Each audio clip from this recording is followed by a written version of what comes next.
Alors, le vieillissement de la population est une thématique urbaine qui nous intéresse au CAUE, au réseau d'urbanisme durable de Guadeloupe, pour une bonne raison, parce qu'effectivement... Bien, un petit peu plus d'articulation, un petit peu plus de punch. De peps. Ok. Alors, le vieillissement de la population, c'est une thématique forte en urbanisme durable. Et effectivement, dans le cadre des activités du réseau d'urbanisme durable, nous nous sommes intéressés à cette thématique. Pourquoi? Parce qu'effectivement, on sait qu'à l'horizon 2030, la Guadeloupe sera, avec la Martinique, un des départements français les plus âgés. Donc, il faudrait retracer déjà la jeunesse de ce phénomène pour pouvoir effectivement envisager les réponses urbaines qu'on peut y apporter. Alors, les raisons, elles sont simples. Il faut voir un petit peu le croisement des flux, c'est-à-dire les flux des jeunes qui partent dans l'Hexagone ou ailleurs pour pouvoir se former et qui ne reviennent pas, d'une part. Et d'autre part, on a les flux des personnes qui arrivent à l'âge de la retraite, qui rentrent en Guadeloupe. Donc effectivement, ce sont deux flux qui se croisent. Parallèlement, on a le taux de natalité qui baisse donc de la Guadeloupe. Donc aujourd'hui, on est dans des ratios de 1,9 enfants par femme, alors qu'en 2000 encore, on était à 2,5 enfants par femme. Et enfin, on vit un peu plus longtemps. Donc on a gagné 2 points d'espérance de vie du côté des femmes et 3 points d'espérance de vie du côté des hommes. Donc ces raisons croisées font qu'effectivement on a un vieillissement de la population latent en Guadeloupe et en Martinique. Alors le vieillissement de la population en Guadeloupe, de quoi s'agit-il? Il s'agit tout simplement du fait qu'il y a des flux migratoires qui se croisent, c'est-à-dire les circuits des personnes qui quittent le département, donc les jeunes qui vont se former et qui généralement ne reviennent pas pour certains, ou alors reviennent à l'âge de la retraite. Et effectivement, pour parler de retraite, l'autre flux donc migratoire, c'est-à-dire l'autre circuit, c'est le circuit des personnes qui ont quitté la Guadeloupe il y a 50 ans, 40 ans, 30 ans, et qui reviennent à l'âge de la retraite et qui ont déjà justement soit 60 ans, soit 65 ans, donc plus ou moins effectivement qu'on peut classer dans la catégorie des seniors. Alors à ces deux flux-là, il faut ajouter également deux phénomènes, le taux de natalité qui a baissé considérablement, puisqu'on est passé de 1,9 aux alentours des années 2000 à aujourd'hui. On est passé de 2,5 enfants par femme dans les années 2000 à aujourd'hui à peu près 1,9, voire beaucoup moins en termes de taux de natalité. Et le corollaire de la natalité, la mortalité, il faut savoir qu'on a pris 2 points du côté des femmes, c'est-à-dire que les femmes vivent 2 ans de plus en 10 ans et les hommes 3 ans de plus. Donc aujourd'hui, on est à peu près à 74 ans pour les hommes et 78 ans pour les femmes. Donc effectivement, ces 4 phénomènes couplés font qu'on a un vieillissement de la population guadeloupéenne, au point qu'effectivement, le département français qui sera le plus vieux à l'horizon 2030 sera le département guadeloupéen ou le département martiniquais. On sera dans le podium des départements les plus vieux en 2030. Alors par rapport à ce constat, puisque effectivement en urbanisme, le point de départ, effectivement, le postulat, c'est de poser un constat, d'avoir un postulat. Qu'est-ce que ça implique en urbanisme? Ça implique effectivement la repensée de nos politiques publiques et aussi de la question des équipements, de la planification et de l'aménagement du territoire. En matière de planification, par exemple, les documents d'urbanisme que sont les PLU, les plans locaux d'urbanisme, tablent effectivement sur une partie démographique, c'est-à-dire qu'on fait des projections démographiques, des analyses démographiques, et par rapport à ces analyses démographiques, on statue sur la répartition des activités et justement sur la planification du territoire, c'est-à-dire comment en fait on distribue l'espace entre zones naturelles, zones agricoles et zones résidentielles. Vous pensez bien que lorsqu'on a une population de seniors, une population vieillie, on ne va pas dimensionner les zones à urbaniser, les zones urbaines, de la même façon qu'on l'aurait fait si on a une population beaucoup plus jeune et plus active. Donc ça a une implication au niveau des PLU. De la même façon, un document un peu plus, à une focale un peu plus grande, on a les SCOT, donc les schémas de cohérence territoriaux, où effectivement on doit prendre en compte ces aspects démographiques. Et pareil effectivement pour le macro-document en urbanisme qui est le SAR, donc le schéma d'aménagement régional, où effectivement la question du vieillissement de la population incite justement sur les décisions à prendre en matière de distribution de l'espace. Alors concrètement, j'ai parlé d'abord de planification, je viendrai à l'aménagement. Sur la planification, tout simplement pour la question des équipements, on a une population... Reprends la question, s'il te plaît. Alors, la question, ce serait de savoir comment on y arrive, c'est-à-dire comment on intègre ce vieillissement de la population dans le cadre de planification. J'ai parlé tout à l'heure des tendances démographiques. Tout simplement, selon les bassins qu'on identifie, selon les populations qu'on identifie, effectivement, on va se dire, tiens, il est opportun qu'on mette une certaine proportion de services de proximité, de commerce de proximité, même au niveau de, je parle toujours de planification, même au niveau des équipements, c'est-à-dire est-il opportun de mettre un stade, 2 stades, une piscine olympique lorsqu'on sait qu'effectivement qu'on a tel ou tel type de population? Ce sont des choix importants en termes de planification. Mais en termes d'aménagement également, j'ai parlé des services de proximité, toutes les aménités, le lissage des voiries, l'accessibilité, eh bien, effectivement, elle est beaucoup plus cruciale et prégnante lorsqu'on a une population qui est en situation d'être en PMR, donc c'est-à-dire de personnes à mobilité réduite, que lorsqu'effectivement on a des jeunes qui peuvent se mouvoir plus facilement dans l'espace et dans l'UOPS. Alors sur le territoire guadeloupéen, la chance que nous avons, c'est qu'effectivement il y a certains territoires où on a pris le problème à bras le corps et il y a vraiment des observatoires qui existent. Je pense notamment à la ville des Abîmes, qui est un observatoire territorial qui permet d'identifier ces bassins, d'identifier les flux dont je parlais, les flux qui sont tout simplement les circuits, c'est-à-dire quelle population vit où, va où, se déplace où, pour s'amuser, pour travailler, pour satisfaire à ces différents besoins. Ben, il y a un observatoire territorial qui existe à la ville des Abîmes. On a également un observatoire du côté de Cap Excellence. Donc effectivement, il y a des territoires qui ont une vision fine de ces enjeux, de ces bassins, etc. Mais il faut reconnaître aussi qu'il y a des disparités et que tout le territoire n'est pas couvert en matière d'observation.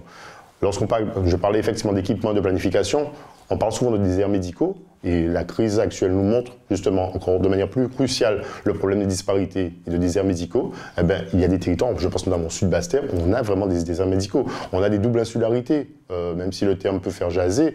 Par exemple, je pense à Désirat, je pense à Marie-Galante. Lorsqu'il y a un souci en termes de désert médical, c'est-à-dire qu'il n'y a que médecin qui est suspendu pour X raisons, hein, mais effectivement, ça pose un problème important. Donc du coup, la disparité, elle existe et du coup, il y a un manque quelque part à combler au niveau de l'observation du territoire. J'ai parlé des Abîmes, j'ai parlé de Cap Excellence, mais ce serait intéressant effectivement d'avoir ce maillage à l'échelle régionale. Alors à l'échelle régionale, effectivement, on parle de maillage. Il faut savoir que le métamanioc de la question du vieillissement de la population et de l'autonomie, puisqu'il ne faut pas les déconnecter, c'est le département. Donc le département ainsi que la sécurité sociale, effectivement, travaillent de concert justement pour pouvoir mieux prendre en compte les remontées du territoire, les besoins du territoire, pour effectivement savoir en termes d'observation qu'est-ce qu'il faut, quels besoins qui existent. Je peux également citer le cas de la région qui, en termes de rénovation du bâti, qui effectivement apporte une aide conséquente. L'observation, on va dire, thématique ou ciblée, elle existe, mais elle ne couvre pas forcément tout le territoire. Alors, partant de ce constat-là et partant des questions de planification et d'aménagement, ce qui va être important, même au niveau économique, c'est de se rendre compte que cette manne de personnes qui sont parfois bloquées, j'ai parlé d'autonomie tout à l'heure, on ne mesure pas combien, effectivement, le fait que des personnes ne peuvent pas se mouvoir comme ils veulent dans l'espace, eh bien, ça a un impact économique, puisque ce sont des personnes qui ne peuvent pas consommer, qui vont rechigner peut-être à se déplacer, rien que de ce fait. On parle beaucoup de silver economy, ce sont des secteurs ciblés, c'est-à-dire que le business qui est autour des seniors. Mais les seniors, avant d'être des seniors, ce sont des consommateurs potentiels. Et lorsque le consommateur potentiel, pour des zones d'accessibilité, de disponibilité, ne peut pas consommer, eh bien, effectivement, ça a un impact sur l'économie. Donc, croiser effectivement les questions d'urbanisme avec les questions économiques sera intéressant, c'est-à-dire aller autant du côté des données que peut nous transmettre l'ORSAG, que peut nous transmettre le département, que peut nous transmettre l'IEDOM. En croisant ces choses-là, effectivement, ça peut être plus facile pour les politiques publiques et pour les politiques tout simplement de se rendre compte de l'importance effectivement de prendre en compte ce vieillissement de la population dans le cadre de l'urbanisme. Et puis en termes de solutions, je parlais de disparité, mais il y a des communes qui ont vraiment eu des approches très diverses sur cette question du vieillissement de la population, et je pense notamment à la commune du Moule, où il y a très tôt, hein, lors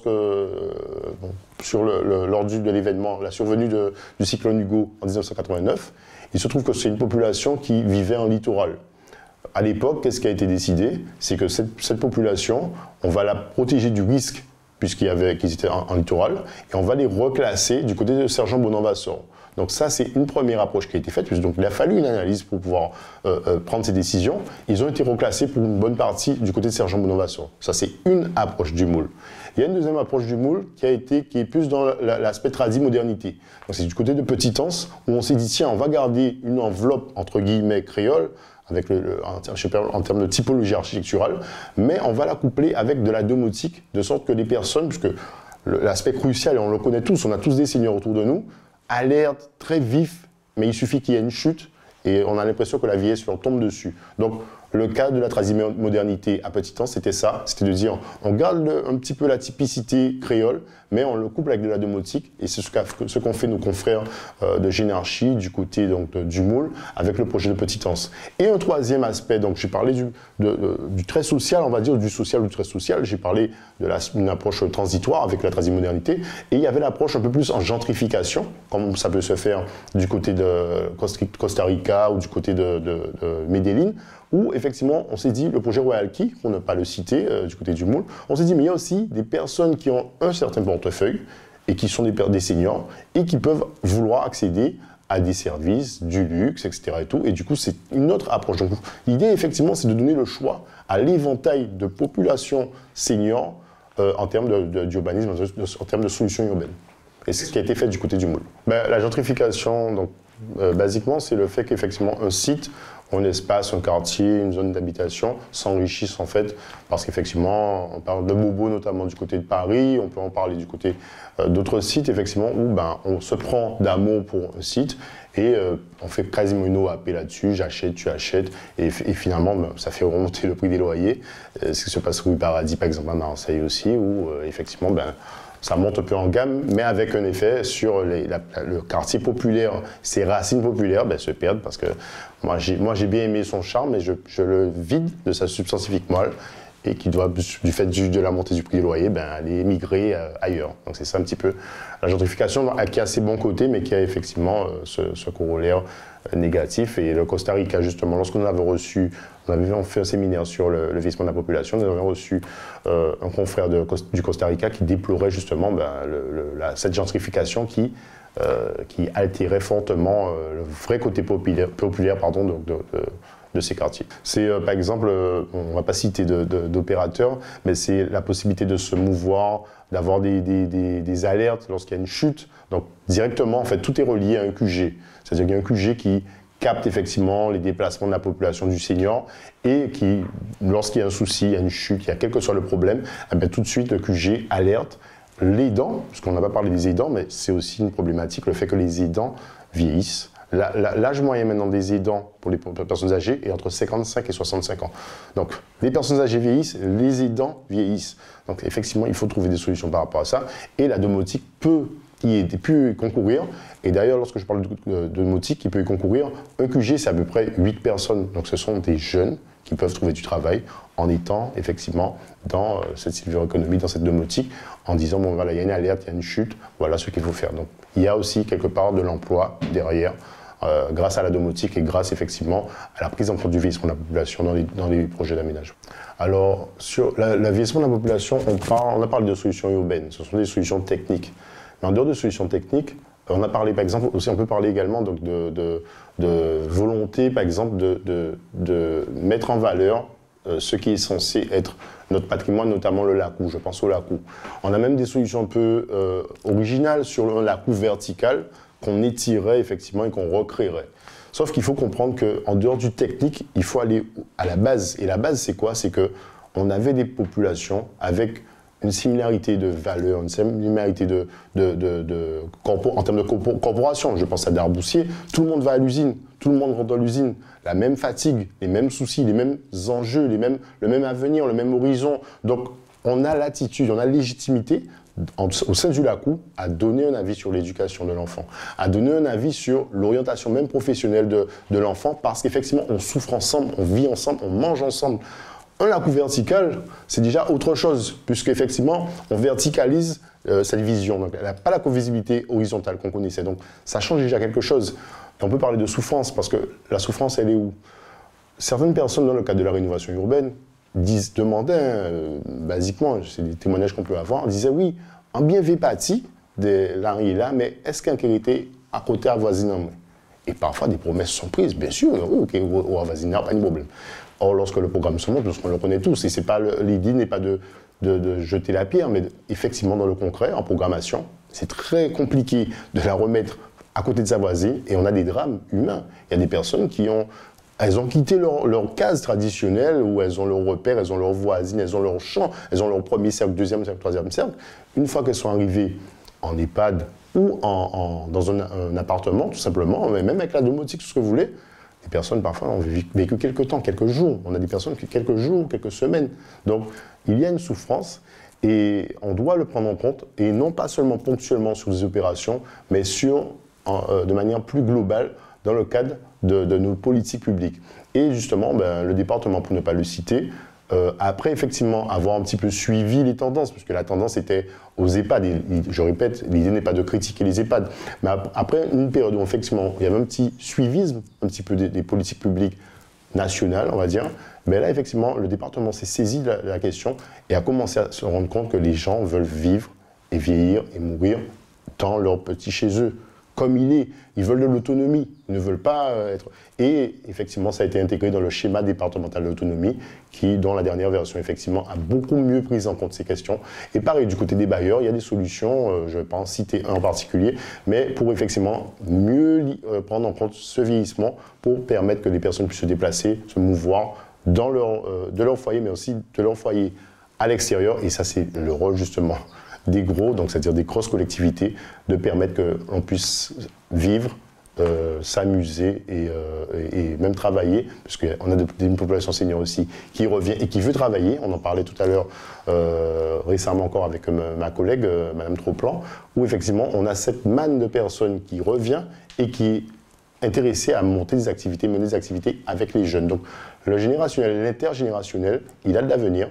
Et c'est quelque part la note d'espoir, c'est l'intergénérationnel, mais ça demande justement qu'effectivement que ces populations soient mises en contact. Et c'est le rôle de l'humanisme de le faciliter. Alors ce qu'il faut retenir donc, un petit peu de ce vieillissement de la population, c'est mieux prendre en compte ces données-là, mieux collecter ces données, mieux les traiter, avoir des observateurs non pas seulement à l'échelle de la ville des Abîmes ou de Cap Excellence, mais à l'échelle de la Guadeloupe, pour mieux identifier ce besoin, des données moins disparates, parce qu'effectivement, selon les opérateurs, il y en a qui n'ont pas forcément la donnée ou qui n'ont pas une instruction suivie de ces données.